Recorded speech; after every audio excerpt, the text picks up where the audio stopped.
Japan থেকে সোনিয়া শারমিন নামে এক বোন প্রশ্ন করেছেন, সামুদ্রিক কোন কোন প্রাণী খাওয়া যাবে আর কোনটা খাওয়া যাবে না। বিশেষ করে উদাহরণস্বরূপ শামুক, ঝিনুক, অক্টোপাস, স্কুইড এবং কাঁকড়ার কথা আপনি উল্লেখ করেছেন।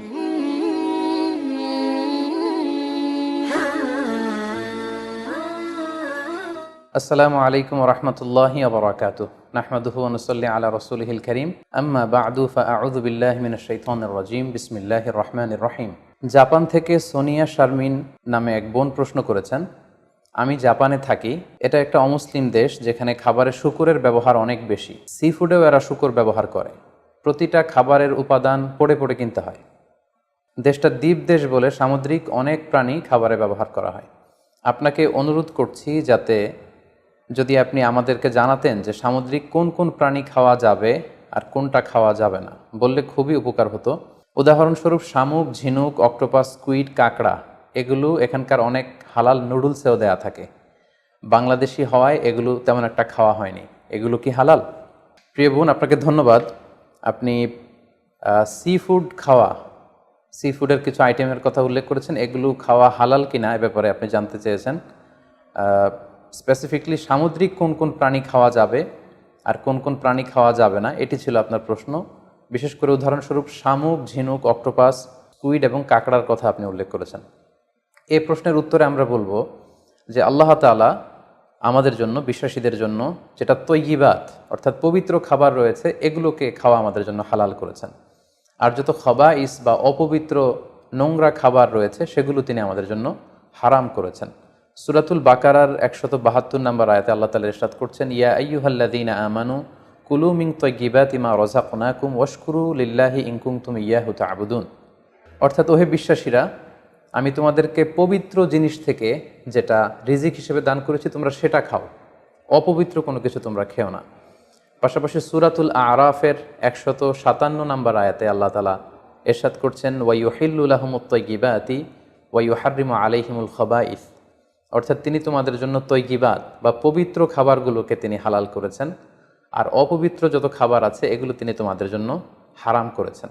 তো কোন জিনিস খাওয়া আমাদের জন্য হালাল আর কোনটা খাওয়া হারাম, এক্ষেত্রে আমরা বিশ্বাসীরা এই মূলনীতি সবসময় অবলম্বন করতে হবে যে যেটা তৈয়িবাত পবিত্র সেটা আমাদের জন্য খাওয়া, সেটা কনজিউম করা আমাদের জন্য হালাল, আর যেটা খাবাইস অপবিত্র সেটা কনজিউম করা আমাদের জন্য হারাম। যেমন কালামুল্লাহ মাজিদ আল্লাহ তাআলা আমাদেরকে জানিয়েছেন যে রক্ত খাওয়া হারাম, যেহেতু এটা খাবাইস। শূকরের গোশত খাওয়া হারাম, মৃত প্রাণী খাওয়া হারাম। আল্লাহ ছাড়া অন্য কোনো দেবদেবীর নামে যে প্রাণীগুলোকে স্লটার করা হয়েছে, উৎসর্গ করা হয়েছে, বলি দেওয়া হয়েছে, এগুলোর গোশত খাওয়া হারাম, কারণ এগুলো সব হচ্ছে মিনাল খাবাইস, অপবিত্র। এ পর্যায়ে ডিরেক্টলি যদি আপনার প্রশ্নের উত্তরে আসি যে সি ফুডের ব্যাপারে, সমুদ্র থেকে প্রাপ্ত যে প্রাণী বা খাবার এগুলোর ব্যাপারে কোরআন আমাদেরকে কি জানিয়েছে, সেক্ষেত্রে আমরা সূরাতুল মায়েদার 96 নম্বর আয়াতকে এখানে উল্লেখ করতে চাই, যেখানে আল্লাহ তাআলা ইরশাদ করছেন, উহিল্লা লাকুম সয়দুল বাহরি ওয়া তুআমুহু মাতাআল লাকুম ওয়া লিস-সাইয়ারা। অর্থাৎ তোমাদের জন্য সাগরের শিকারকে হালাল করা হয়েছে। সাগর থেকে আমরা মাছ বা অন্যান্য যে কোনো জিনিসে শিকার করি না কেন সেটা খাওয়া, কনজিউম করা সেটা আমাদের জন্য হালাল। পাশাপাশি সাগরে মৃত যা পাওয়া যায় এটাও আমাদের জন্য হালাল। আল্লাহ বলছেন মাতাআল লাকুম ওয়া লিস-সাইয়ারা, এগুলো তোমাদের জন্য ভোগের সামগ্রী এবং নৌপথে যারা ভ্রমণ করবে তাদের জন্য ভোগের সামগ্রী।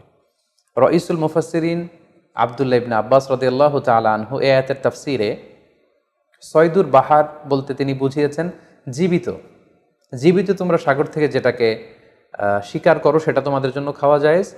আর ওয়া তুআমুহু দ্বারা তিনি উদ্দেশ্য নিয়েছেন মৃত, অর্থাৎ সাগর থেকে প্রাপ্ত যে কোনো প্রাণী জীবিত হোক কিংবা মৃত হোক, যেভাবে আমরা আহরণ করি না কেন সেটা খাওয়া আমাদের জন্য হালাল। তার মানে সি ফুডের ব্যাপারে কোরআনের দিক নির্দেশনা হচ্ছে সাগর থেকে প্রাপ্ত জলজ যত ধরনের প্রাণী আছে সেটা চাই জীবিত হোক কিংবা মৃত হোক, সেটাকে আল্লাহ তাআলা আমাদের জন্য খাওয়া হালাল করে দিয়েছেন। প্রিয় বোন, এবার যদি আমরা সুন্নার দিকে তাকাই তাহলে দেখব যে সুনানে নাসাইর একটি হাদিস আমরা এখানে উল্লেখ করতে পারি, যেখানে সাহাবারা আল্লাহ রাসূল সাল্লাল্লাহু আলাইহি ওয়াসাল্লামকে প্রশ্ন করেছিলেন যে ইয়া রাসূলুল্লাহ, আমরা যখন নৌ ভ্রমণে বের হই তখন আমাদের কাছে মিষ্টি পানি খুব কম থাকে, আমাদের সংগ্রহে পানি খুবই কম থাকে, আর সেটা দিয়ে যদি আমরা অজু করে ফেলি তাহলে আমরা তৃষ্ণার্ত হয়ে যাব। হাদিসের ভাষ্যটি ছিল এমন যে ইয়া রাসূলুল্লাহ, ইন্না নারকাবুল বাহরা ওয়া নাহমিলু মা'ানাল কলিলা মিনাল মা ফাইন তাওয়াদ্দানা বিহি আতিশনা আফানা তাওয়াদ্দা মিন মা ইল বাহার, সাহাবারা প্রশ্ন করেছিলেন, ইয়া রাসূলুল্লাহ, আমরা কি সাগরের পানি দিয়ে অজু করতে পারবো? সাগরের পানি দিয়ে কি অজু করা জায়েজ?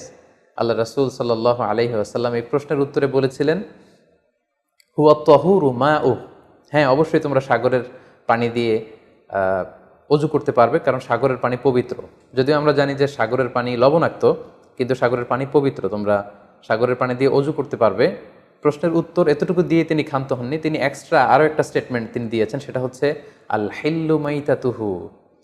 আল হিল্লু মাইতাতুহু মানে হচ্ছে সাগরের মৃত প্রাণী খাওয়াও তোমাদের জন্য হালাল।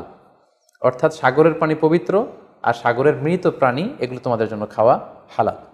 সম্মানিত সুধী, কোরআনের এই আয়াতটি এবং সুনানে নাসাইর এই হাদিসের বর্ণনা থেকে, আল্লাহ রাসূল সাল্লাল্লাহু আলাইহি ওয়াসাল্লামের উত্তর থেকে আমরা বুঝতে পারলাম সাগর থেকে পাওয়া যত ধরনের সি ফুডের আইটেম হতে পারে, যত ধরনের খাবার হতে পারে, সেটা চাই জীবিত হোক কিংবা মৃত হোক, সেগুলো আল্লাহ তাআলা আমাদের জন্য কনজিউম করা, সেগুলো খাওয়া, সেগুলো আহরণ করা, সেগুলো শিকার করা আল্লাহ তাআলা আমাদের জন্য বৈধ করে দিয়েছেন। তবে কোনো স্কলার গুটি কয়েক প্রাণীর ব্যাপারে তারা দ্বিমত পোষণ করেছেন, কিন্তু আমরা যদি মেজরিটি স্কলারদের দিকে তাকাই তাহলে দেখব গোটা বিশ্বে যত স্কলার আছে মেজরিটি স্কলাররা ওনারা সি ফুডের সকল আইটেম খাওয়া হালাল, শিকার করা হালাল, খাওয়া হালাল বলে ওনারা মন্তব্য পেশ করেছেন। যারা এ ব্যাপারে কিছু কিছু প্রাণীর ব্যাপারে ভিন্ন মত পোষণ করেন তাদের কয়েকটি মতামত আমি আপনাদের সামনে তুলে ধরছি। যেমন কোনো স্কলাররা বলেছেন যে সাগরের প্রাণী খাওয়া তখন জায়েজ হবে যদি সেটা সবসময় সাগরে বসবাস করে, অর্থাৎ সেটা জলজ প্রাণী হতে হবে, কিছু সময় জলে থাকে আবার কিছু সময় স্থলে থাকে, এ জাতীয় প্রাণী খাওয়া যাবে না। যেমন ব্যাঙের কথা ওনারা উল্লেখ করেছেন, আল্লাহ রাসূল সাল্লাল্লাহু আলাইহি ওয়াসাল্লাম ব্যাঙ হত্যা করতে নিষেধ করেছেন, আর যে প্রাণী হত্যা করা নিষেধ সেটা খাওয়াও নিষেধ, সো ব্যাঙ খাওয়া যাবে না। এক্ষেত্রে ওনারা কুমিরের কথা উল্লেখ করেছেন, কারণ কুমির পানিতেও থাকে আবার ডাঙ্গাতেও থাকে, আর কুমির হচ্ছে খুবই ফ্যারোসাস, খুবই হিংস্র প্রকৃতির প্রাণী, সো এটার গোশত খেলে ওইটার একটা অ্যাটিটিউড মানুষের মধ্যেও চলে আসতে পারে। এজন্য শুধু মালিকি মাযহাবে কুমির খাওয়াকে ওনারা অ্যালাউ করেছেন, বাকি সব স্কলাররা কুমির খেতে নিষেধ করেছেন। এক্ষেত্রে আমরা কচ্ছপের কথা উল্লেখ করতে পারি। কচ্ছপ শুধু পানিতেই থাকে না, কচ্ছপ পানিতেও থাকে আবার কচ্ছপ স্থলেও থাকে, সো এক্ষেত্রেও স্কলাররা কচ্ছপের ব্যাপারে দ্বিমত পোষণ করেছেন। তবে শাফি মাযহাবে কচ্ছপ খাওয়া জায়েজ, তবে সেক্ষেত্রে ওনারা শর্তারোপ করেছেন যে এটাকে স্লটার করে, জবাই করে তারপরে কচ্ছপের মাংস খেতে হবে। সাগরের প্রাণীর ক্ষেত্রে হানাফি মাযহাবের মূলনীতি হচ্ছে যে সাগর থেকে যেটা মাছ হিসেবে আহরণ করা হয় শুধু সেটা খাওয়া যাবে। আই রিপিট, আমি আবারও বলছি, হানাফি স্কুল অফ থটে ওনাদের মূলনীতি হচ্ছে যেটাকে আমরা মাছ বলি, সাগর থেকে প্রাপ্ত শুধু ওই প্রাণী যেটা মাছ সেটা খাওয়া যাবে। যেটাকে দেখতে অনেকটা কীট পতঙ্গের মতো মনে হয়, যেটা দেখতে অনেকটা পোকামাকড়ের মতো মনে হয়, হানাফি স্কুল অফ থটে সেটাকে নাজায়েজ বলা হয়েছে। যেমন প্রিয় বোন, আপনি প্রশ্ন করেছেন যে শামুকের কথা, ঝিনুকের কথা, কাঁকড়ার কথা, সো এগুলো খাওয়া হানাফি স্কুল অফ থটে মাকরু বলা হয়েছে। ওনারা মনে করেন যে এগুলো মাছ জাতীয় প্রাণীর অন্তর্ভুক্ত নয়, বরং এগুলো দেখতে অনেকটা কীট পতঙ্গ বা পোকামাকড়ের মতো, এগুলো জলজ প্রাণী, ফলে এগুলো খাওয়া যাবে না। পাশাপাশি হানাফি স্কুল অফ থটে মাছের ক্ষেত্রেও নিয়ম হচ্ছে যে মাছটা জীবিত আপনাকে শিকার করতে হবে। সেটা যদি মৃত হয়, পানিতে ভেসে আছে, যেটাকে তফি বলে আরবিতে, এই জাতীয় মরা মাছ খাওয়া যাবে না। এর কারণ ওনারা এক্ষেত্রে খুব এক্সট্রা কশন ওনারা ব্যবহার করেছেন, অর্থাৎ মাছ যদি মরে পানিতে ভেসে থাকে সেক্ষেত্রে এটা কি স্বাভাবিক মৃত্যু হয়েছে মাছের, নাকি বিষাক্ত কোনো জিনিস খেয়ে মাছের মৃত্যু হয়েছে সেটা আমরা জানি না। তো সেক্ষেত্রে ওনারা বলেছেন যে মরে পানিতে ভেসে আছে এরকম মাছ খাওয়া যাবে না, বরং জীবিত অবস্থায় আহরণ করতে হবে। পাশাপাশি হানাফি স্কুল অফ থটে আরও একটি বিষয়কে শর্তারোপ করা হয়েছে, সেটা হচ্ছে খবিস হতে পারবে না, মিনাল খাবায়েস হতে পারবে না, অর্থাৎ দেখতে এটাকে একটু অপছন্দনীয় লাগে, দেখতে কেমন কেমন যেন লাগে। আমাদের মানবিক যেই আমাদের চিন্তা বা গুণাবলী, আমরা সাধারণত সেটাকে দেখতে সুন্দর লাগবে না, সেটাকে কেটে ফ্রাই করে খেতে আমাদের ভালো লাগবে না, এরকম হলেও সেটা খাওয়া যাবে না। তাদের মূলনীতি হেদায়েতে যেটা এসেছে সেটা হচ্ছে মাসিও আসামাক ফাহুয়া খবিস, সাগরের প্রাণীর মধ্যে মাছ ছাড়া যা আছে হানাফি স্কুল অফ থটে তারা বলছেন যে এগুলো সবগুলোই খবিস, এগুলো তৈয়িবাত নয়। কোরআনে আল্লাহ তাআলা আমাদেরকে যে তৈয়িবাত খাবারকে হালাল করেছেন সেটা এর অন্তর্ভুক্ত নয়। তো এই কয়েকটি দ্বিমত ছাড়া আমরা যদি গোটা ওয়ার্ল্ডের মেজরিটি স্কলারদের দিকে তাকাই তাহলে দেখব যে ওনারা সব ধরনের সি ফুডকে হালাল করে দিয়েছেন। কারণ কোরআনের এই আয়াতটি যেটি আমি বললাম যে ওহিল্লা লাকুম সয়দুল বাহরি ওয়া তুআমুহু, এটি এবং রাসূল সাল্লাল্লাহু আলাইহি ওয়াসাল্লামের স্টেটমেন্ট আল হিল্লু মাইতাতুহু, সাগরের যে কোনো প্রাণী এটা মরা হলেও খাওয়া জায়েজ, এই আয়াতটি এবং এই হাদিসটি এটা হচ্ছে খুব জেনারেল স্টেটমেন্ট, ব্যাপকভাবে সাগর থেকে প্রাপ্ত সকল খাবারের ক্ষেত্রে এটা প্রযোজ্য।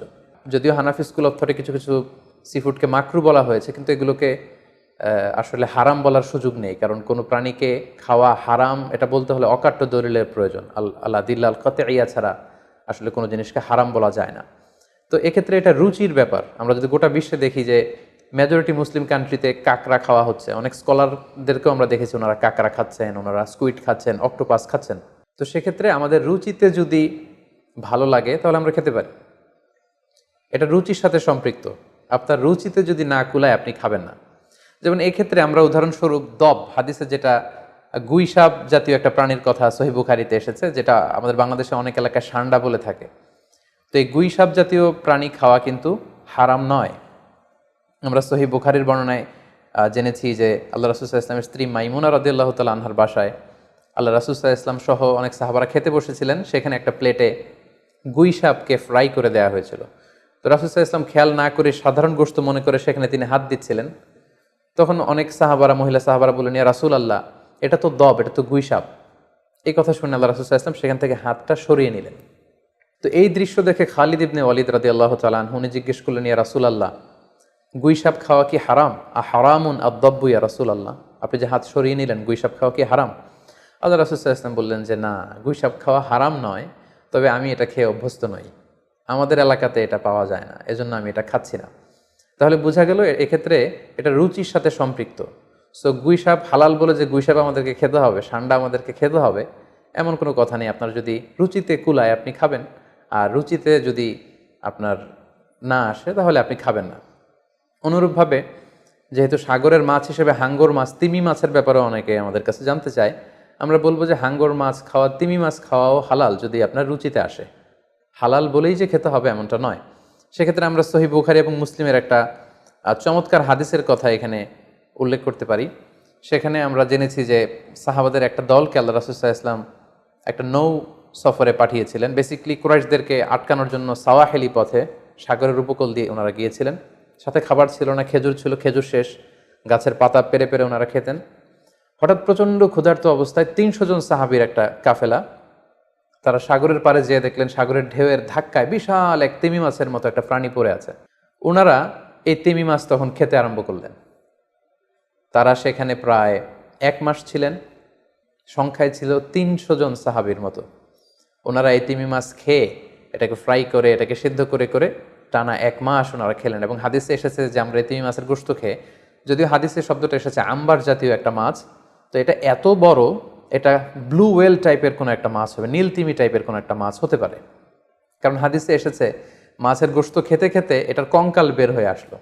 তো একজন সাহাবা এটার পাঁজরের একটা কঙ্কালকে বালুর মধ্যে গেড়ে দাঁড় করালেন, কঙ্কালের একটা হাড্ডি। এই হাড্ডিটা এত বড় ছিল যে সাহাবারা ওই হাড্ডির নিচে দিয়ে ওট সহ, ওটার হাওদাত সহ যেতে পারছিলেন এবং ব্যাক করতে পারছিলেন।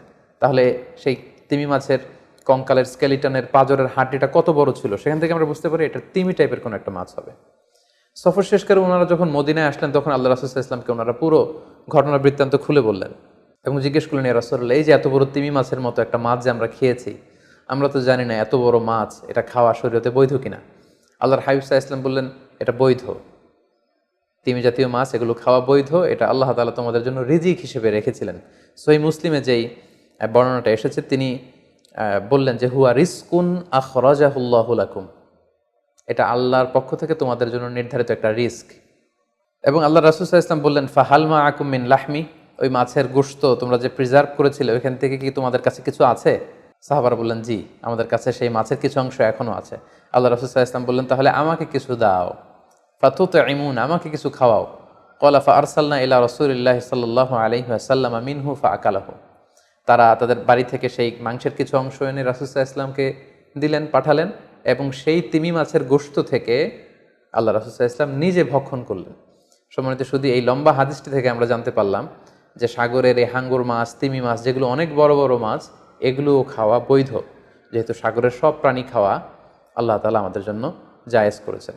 তাহলে আমরা এই সিদ্ধান্তে উপনীত হতে পারি যে সামুদ্রিক সব ধরনের প্রাণী খাওয়া বা সি ফুড খাওয়া জায়েজ, যদি এটা স্বাস্থ্যের জন্য ক্ষতিকর নয় বা এর মধ্যে বিষাক্ত কোনো জিনিস নেই, এটা যদি প্রমাণিত হয়, অর্থাৎ বিষাক্ত নয় এবং ক্ষতিকর বলে প্রমাণিত নয়, এটা যদি আমরা নিশ্চিত হতে পারি, তাহলে আপনার রুচিতে কুলালে আপনি যে কোনো ধরনের সি ফুড খেতে পারেন। তবে যেগুলো ক্ষতিকর, যেমন আমরা জেলিফিশের কথা জানি, স্টোন ফিশ, আমাদের বাংলাদেশে পিরানহা নামে এক মাছের কথা আমরা শুনেছি, যেটা খেলে মানুষের মৃত্যুর সম্ভাবনা আছে, এগুলো বিক্রি করা, এগুলো খাওয়া, কনজিউম করা, এগুলো সবগুলো হারাম। কারণ ক্ষতিকর কোনো জিনিস কোনো মুসলমান কনজিউম করতে পারে না। কারণ আল্লাহ তাআলা সূরাতুল বাকারার 195 নম্বর আয়াতে আমাদেরকে বলেছেন, ওয়ালা তুলকু বিআইদিকুম ইলা তাহলুকা, তোমরা নিজেরা নিজ হাতে নিজেদেরকে ধ্বংসের দিকে ঠেলে দিও না, যেটা তোমার ক্ষতি হতে পারে সে কাজ তুমি করতে পারো না। পাশাপাশি সূরাতুন নিসার 29 নম্বর আয়াতে আল্লাহ তাআলা বলছেন, ওয়ালা তাকতুলু আনফুসাকুম ইন্নাল্লাহা কানা বিকুম রহিমা, তোমরা নিজেরা নিজেদেরকে হত্যা করো না, কারণ আল্লাহ তাআলা তোমাদের উপর খুবই বেশি দয়া পরবশ, তিনি মেহেরবান। তাহলে এই আয়াতগুলোর আলোকে আমরা বুঝতে পারলাম যে বিষাক্ত এবং ক্ষতিকর বলে প্রমাণিত নয় এরকম যে কোনো ধরনের সি ফুড যদি আপনার রুচিতে আসে, আপনি খেতে পারবেন। ফলে শামুক, ঝিনুক, অক্টোপাস, স্কুইড, কাঁকড়া, যদিও হানাফি স্কুল অফ থটে এগুলোকে মাকরু বলা হয়েছে, কিন্তু এই ধরনের সি ফুডকে আসলে হারাম বলার কোনো সুযোগ নেই, এগুলো হালাল ইনশাআল্লাহ। আপনি চাইলে এগুলো কনজিউম করতে পারবেন, এগুলো খেতে পারবেন ইনশাআল্লাহ। আল্লাহ তাআলা আমাদের সবাইকে ইসলামকে সঠিকভাবে বুঝার, জানার এবং মানার তৌফিক দান করুক। আসসালামু আলাইকুম ওয়া রাহমাতুল্লাহি ওয়া বারাকাতুহু।